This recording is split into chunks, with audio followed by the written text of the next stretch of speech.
Selamat pagi, salam sejahtera bagi kita semua. Pada kesempatan pada pagi hari ini, saya Yetre Almayanti Yadida, NPM 30620561187 dari kelompok 2 akan membawakan materi mentaati hukum dan peraturan dengan mata kuliah pembelajaran PKN SD 2 dengan dosen pengampu Ibu Rohidatul Laila Agustina, MPD.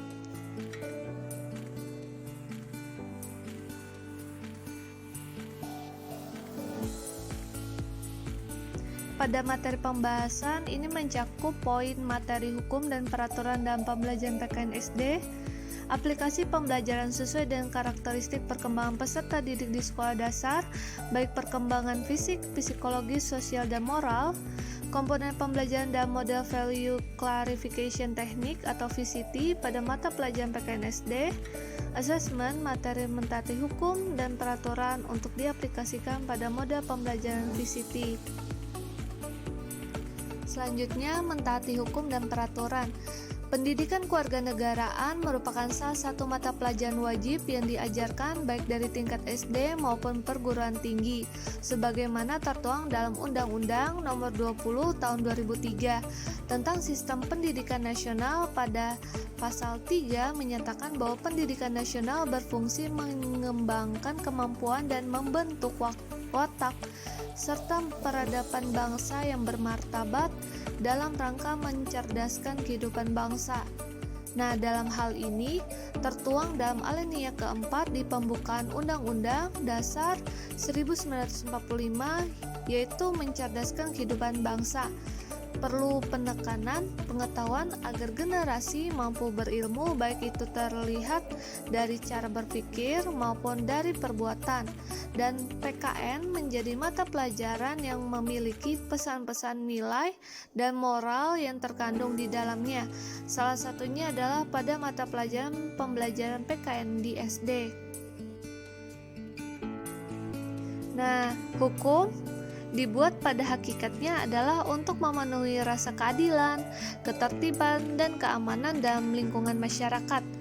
Bahkan, Center for Civic Education melalui Wituta Putra 2005 Amerika Serikat menjadikan konsep keadilan justice sebagai salah satu fondasi demokrasi atau foundations of democracy, di samping fondasi lainnya seperti otoritas atau authority, tanggung jawab atau responsibility, dan privasi atau privacy. Dalam rangka proses penekanan hukum, konsep keadilan menjadi sangat penting. Oleh karena itu, setiap warga masyarakat, termasuk juga para siswa sekolah dasar, perlu mengetahui, memahami, menghayati, bahkan mengamalkannya.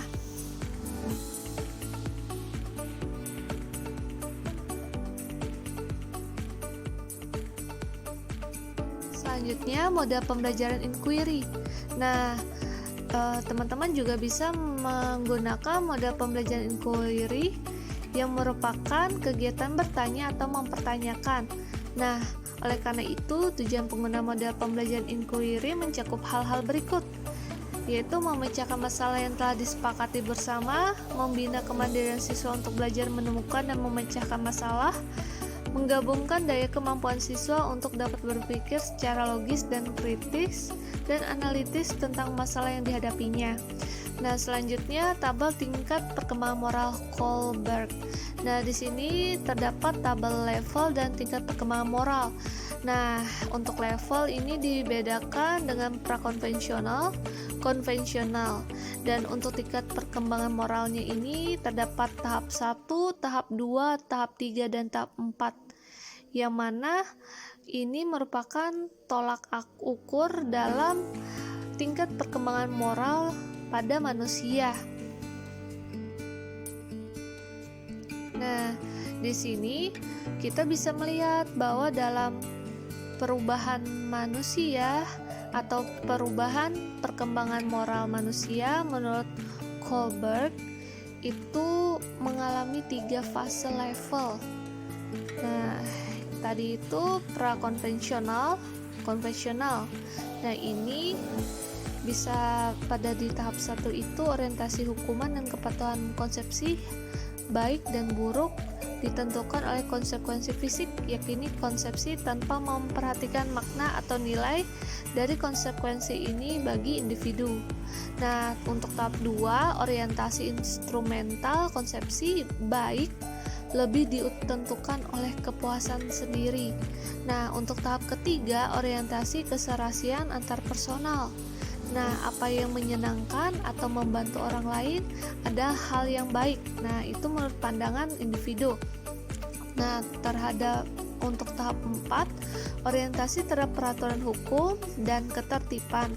Memelihara tertib sosial, menghormati kekuasaan dan melaksanakan kewajiban sendiri menjadi baik. Orang dihargai karena mentaati peraturan hukum dan kekuasaan yang berlaku. Nah, selanjutnya,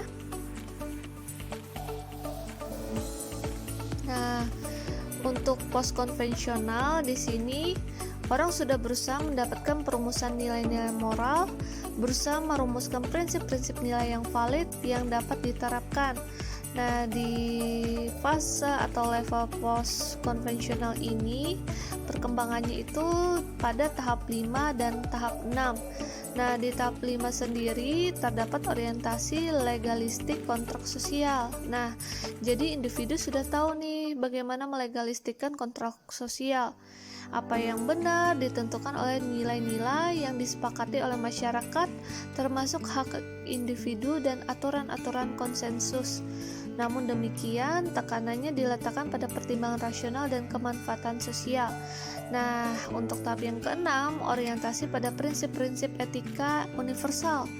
Yang benar merupakan masalah nurani sesuai dengan prinsip-prinsip pilihan sendiri yang dipandang logis atau ajak dan universal.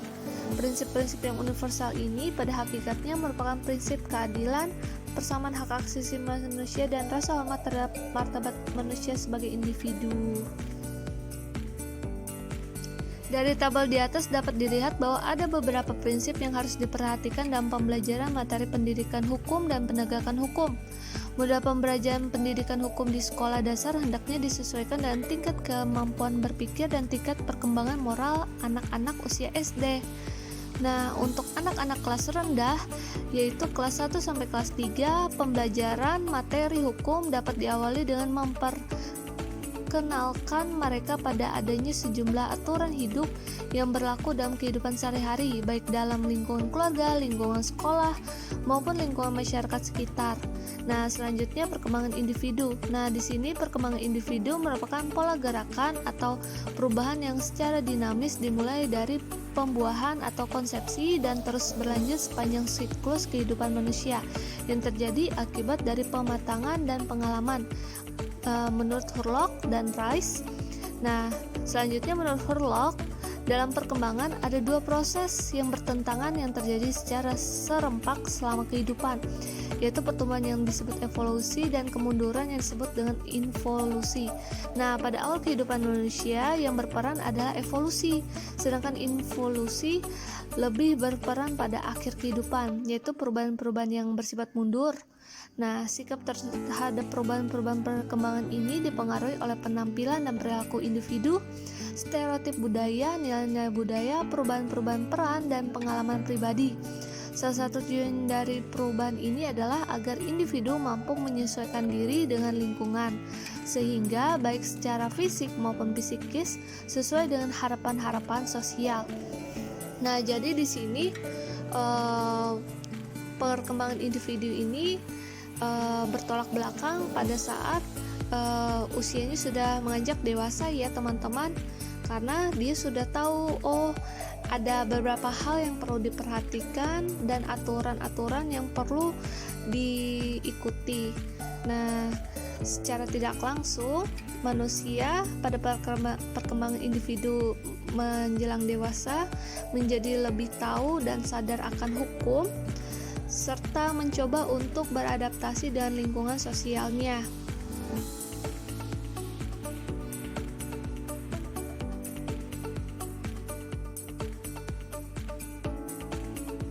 Nah, selanjutnya perspektif sepanjang rentang kehidupan manusia dalam perkembangan.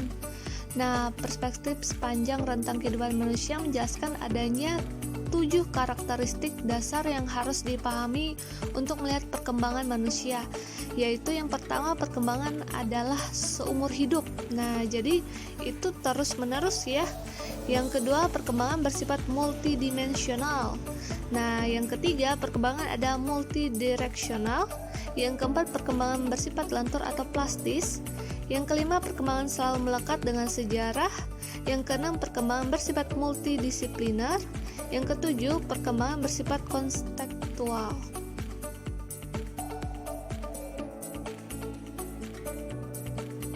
Nah, selanjutnya ruang lingkup pembelajaran PKN SD. Nah, dalam ruang lingkup dan materi pembelajaran PKN SD atau MI sebagaimana yang dinyatakan pada kurikulum nasional yang tercantum dalam Permen 22/2006 tentang standar isi adalah sebagai berikut. Nah, yang dipelajari antara lain persatuan dan kesatuan bangsa, norma hak asasi manusia atau HAM, kebutuhan warga negara, konstitusi negara, kekuasaan dan politik, kedudukan Pancasila, dan globalisasi. Nah, jadi ini merupakan materi-materi yang harus dipelajari pada jenjang SD.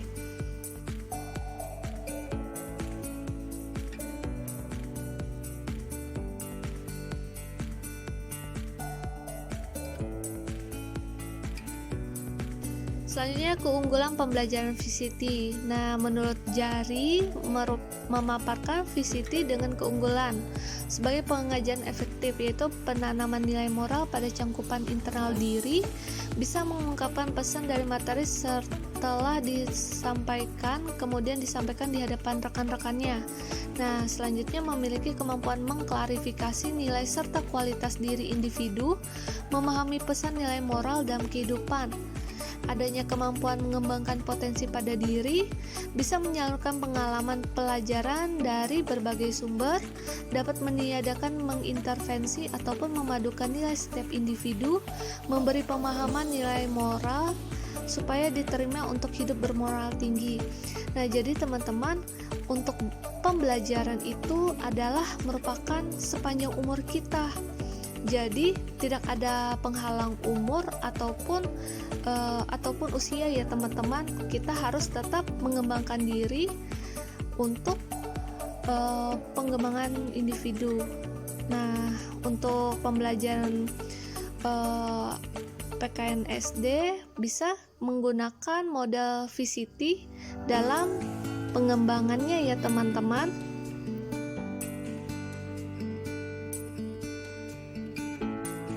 Nah, selanjutnya asesmen dalam pembelajaran PKN SD. Nah, penilaian asesmen dan penilaian atau evaluation memiliki persamaan dan perbedaan. Nah, untuk persamaannya sendiri adalah keduanya mempunyai pengertian menilai atau menentukan nilai suatu. Nah, untuk perbedaannya, penilaian atau asesmen digunakan dalam konteks yang lebih sempit dan biasanya dilaksanakan secara internal, contohnya seperti guru menilai hasil pelajar muridnya. Sedangkan penilaian evaluation digunakan dalam konteks yang lebih luas dan biasanya dilaksanakan secara eksternal, seperti konsultan yang disewa untuk menilai suatu program baik pada level terbatas maupun pada level yang luas.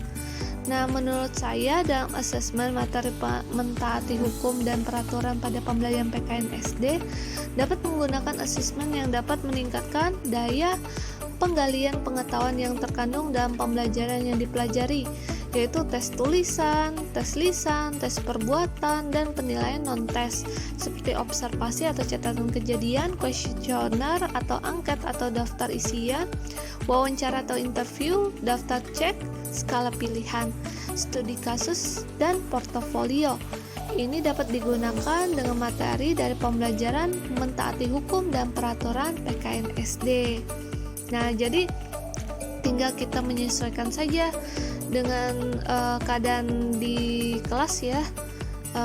Untuk penilaian sendiri bisa kita pilih dari beberapa pilihan yang ada dalam asesmen pembelajaran PKN SD. Nah, selanjutnya untuk kesimpulan. Nah, dari materi mentaati hukum dan peraturan dapat disimpulkan bahwa dalam setiap kelompok sosial, tindakan tertentu dianggap benar atau salah karena tindakan itu menunjang atau dianggap menunjang atau menghalangi kesejahteraan anggota kelompok, kebiasaan-kebiasaan yang dianggap paling penting, kemudian dibakukan menjadi peraturan hukum dan hukum tertentu bagi yang melanggarnya. Yang lainnya yang sifatnya mengikat seperti hukum bertahan sebagai kebiasaan tanpa hukuman tertentu bagi yang melanggarnya. Pembuat hukum meletakkan pola perilaku moral bagi anggota kelompok sosial. Orang tua, guru, dan orang lain yang bertanggung jawab membimbing anak harus membantu agar anak belajar menyesuaikan diri dengan pola yang disetujui. Nah, hal ini antara lain dilakukan dengan membuat peraturan sesuai pola yang ditentukan sebagai pedoman tingkah laku. Nah, baik, terima kasih atas kesempatannya. Semoga materi tentang mentaati hukum dan peraturan dari kelompok 2 hari ini bisa menjadi sumber ilmu bagi kita semua ya. Semoga ilmunya bermanfaat.